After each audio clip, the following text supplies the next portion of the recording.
Hi class, my name is Cassidy and this is my site mirrorcalligraphy.com.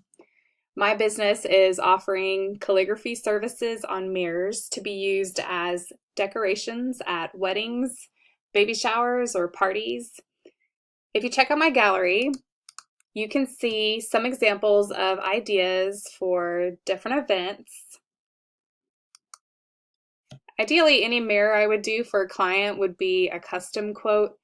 Depending on the size and amount of lettering and illustrations done, a simple welcome to our happily ever after sign is a lot easier than a seating chart that has names and numbers and illustrations on it.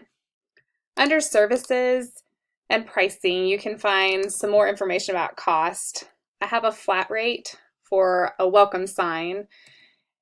And that was mostly included because we needed to have this PayPal buy now button for the class, but in the future I would probably change that.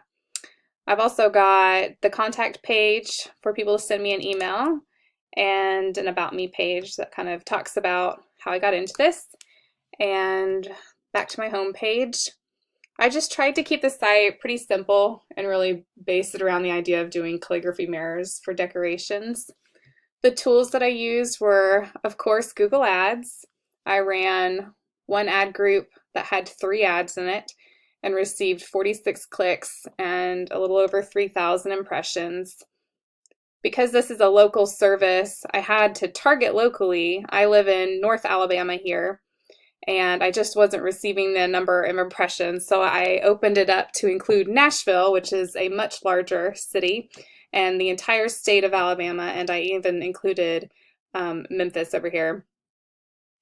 And doing that gave me the number of impressions that I needed. One of the things that I found really interesting were the searches and just seeing what people would search for and when my ad would come up. And I thought that was really cool, and I would often kind of adjust my keywords because of that too.